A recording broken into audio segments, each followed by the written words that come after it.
Good evening বন্ধুরা। আজ 22 December সোমবার। আজকের সন্ধ্যার বরাক তথা সমগ্র আসামের গুরুত্বপূর্ণ খবরগুলি হলো, আমি 1 লক্ষ চাকরি দেব বলে কথা দিয়েছিলাম, এবার সেই লক্ষ্য 2 লক্ষ চাকরিতে পূরণ হতে চলেছে। আমি আমার প্রতিশ্রুতি পূরণ করেছি। এমনই মন্তব্য করলেন রাজ্যের মুখ্যমন্ত্রী ডক্টর হিমন্ত বিশ্ব শর্মা। সেই সাথে মুখ্যমন্ত্রী জানিয়েছেন, আগামী 10 জানুয়ারি আসাম ডাইরেক্ট রিক্রুটমেন্ট এক্সামিনেশন অর্থাৎ এডিআরই তৃতীয় বর্গের নিযুক্তি অনুষ্ঠিত হবে। সেই সাথে 20 জানুয়ারির আগে এডিআরই চতুর্থ বর্গের নিযুক্তি দেওয়া হবে। সেই সাথে আগামী ফেব্রুয়ারি মাসে আরও বিভিন্ন বিভাগে নিযুক্তি দেওয়া হবে বলে ঘোষণা করেছেন রাজ্যের মুখ্যমন্ত্রী হিমন্ত বিশ্ব শর্মা। ভারতীয় রেলে চাকরি দেওয়ার নাম করে অর্থ লেনদেনের অভিযোগে রামকৃষ্ণনগরে হাতে নাতে আটক এক স্কুল শিক্ষক। ধৃতের সূত্র ধরেই চাকরি সংক্রান্ত অনিয়মের অভিযোগের প্রসঙ্গ উঠে আসে হাইলাকান্দির আলগাপুর এলাকায়। এই ঘটনায় আসিফ লস্কর নামের আরও এক শিক্ষকের নামও উঠে এসেছে। ভারতীয় রেলের চতুর্থ শ্রেণীর কর্মী পদে চাকরি দেওয়ার আশ্বাস দিয়ে মাথা পিছু 1 লক্ষ টাকা করে আদায়ের অভিযোগ, একাধিক বেকার যুবক যুবতীর কাছ থেকে বিপুল পরিমাণ অর্থ নেওয়ার অভিযোগ। আটক 543 নম্বর গোলালকান্দি প্রাইমারি স্কুলের প্রধান শিক্ষক মঈনুদ্দিন তালুকদার। শিক্ষকের বিরুদ্ধে আইনি প্রক্রিয়া গ্রহণ করে আদালতে পেশ করে রিমান্ডে নিয়েছে পুলিশ। এবার থেকে ট্রেনের টিকিট কাটতে গেলে মানতে হবে বেশ কিছু নতুন নিয়ম, না মানলে পরে হতে পারে জেল ও জরিমানা। এছাড়াও ভারতীয় রেলের তরফ থেকে টিকিট বুকিং ব্যবস্থার স্বচ্ছতা রাখা এবং দালাল চক্রের দাপট কমাতে রেল মন্ত্রক একগুচ্ছ নতুন নির্দেশিকা জারি করেছে। যারা নিয়মিত ট্রেনে যাতায়াত করেন অথবা শেষ মুহূর্তের টিকিট কাটার উপর নির্ভর করেন, তাদের এই নতুন নিয়মগুলো জানা অত্যন্ত জরুরি। কারণ রেলওয়ের তরফ থেকে নেওয়া হয়েছে টিকিট বুকিংয়ের ক্ষেত্রে বড়সড় পদক্ষেপ, যেখানে সামান্য ভুল এই যাত্রীদের আইনি জটিলতার মধ্যে পড়তে হতে পারে। রেলওয়ের নতুন নিয়ম অনুযায়ী যদি কোনো ব্যক্তি নিয়ম বহির্ভূতভাবে তৎকাল টিকিট কাটার চেষ্টা করেন, তাহলে তাকে গুরুতর পরিণতির সম্মুখীন হতে হবে। পাশাপাশি সন্দেহজনক উপায় বুকিং করার টিকিটটি সক্রিয়ভাবে বাতিল হয়ে যাবে। এছাড়াও বাতিল হওয়ার টিকিটে পিএনআর নম্বরটি সরাসরি সাইবার ক্রাইম ডিপার্টমেন্টে পাঠিয়ে দেওয়া হবে তদন্ত করার জন্য। যেন তৎকাল বুকিংয়ের সময় এখন বিশেষ নজরদারি চালাচ্ছে সকাল 10টা থেকে 10টা 15 মিনিট এবং স্লিপার ক্লাসের জন্য 11টা থেকে 11টা 15 মিনিটের মধ্যে যারা টিকিট বুকিং করবেন তাদের কাছে রেলওয়ের পক্ষ থেকে ভেরিফিকেশন কল আসতে পারে। আর ওই কলে যাত্রীদের কাছে user ID, PNR number, mobile number এবং যাত্রীদের ব্যক্তিগত তথ্য যাচাই করা হবে। যদি ফোন আলাপে কোনো ভুল অথবা বিভ্রান্তকর তথ্য পাওয়া যায় তাহলে বাতিল করে দেওয়া হবে। পাশাপাশি ওই ব্যক্তির বিরুদ্ধে আইনি পদক্ষেপ নেওয়া হবে। এবার মদ, মাংস এবং তামাক জাতীয় দ্রব্য নিষিদ্ধ করা হলো পাঞ্জাবের 3টি শহরে। অমৃতসরের স্বর্ণ মন্দির সংলগ্ন ওয়ার্ল্ড সিটি এলাকা, বঠিন্ডার তালবন্দি সাবো এবং রূপনগরের আনন্দপুর সাহিবকে পবিত্র শহরের তকমা দিয়েছে পাঞ্জাব সরকার।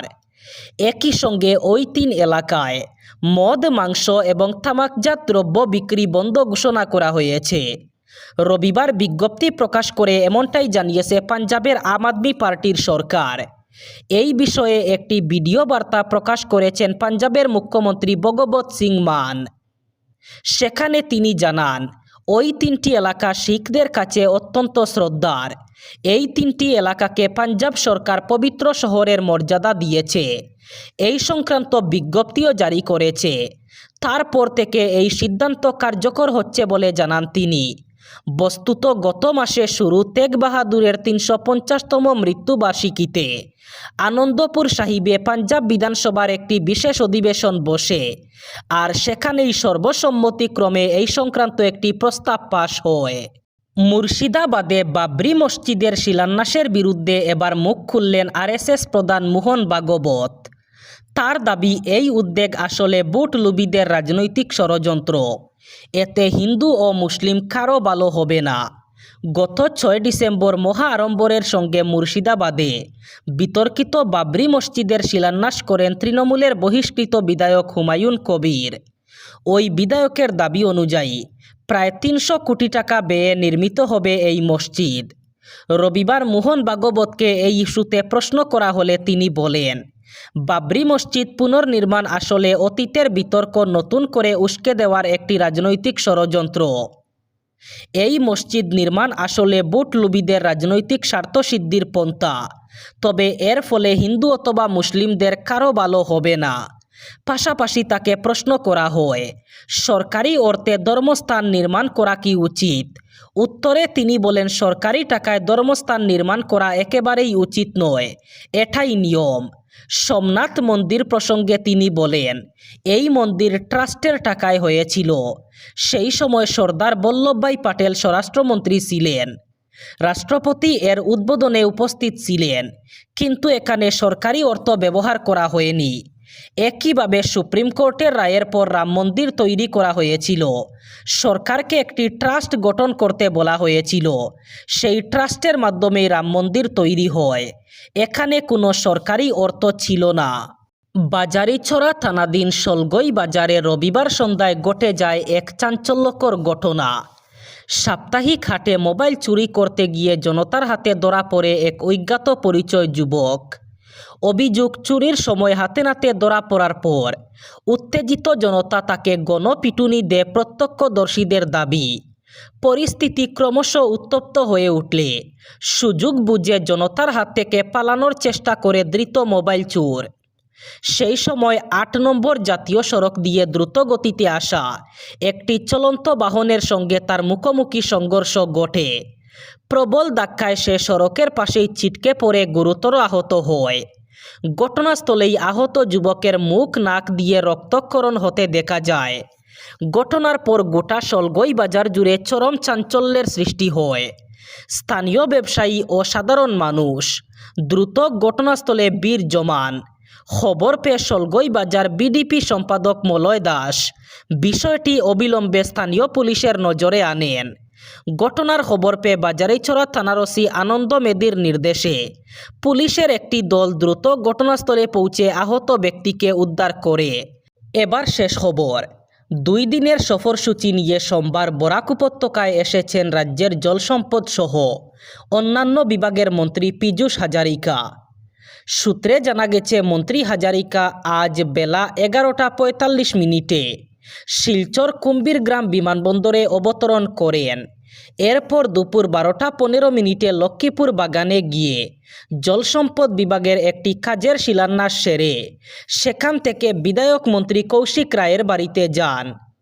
এর পরবর্তীতে দুপুর 2:30 মিনিটে সুনাই বিধানসভা এলাকার কচুদরমে এবং বিকেল 4:30 মিনিটে উত্তর কৃষ্ণপুর 2য় খণ্ডে জলসম্পদ বিভাগের বাঙ্গন প্রতিরোধের কাজের শিলান্যাস করেন।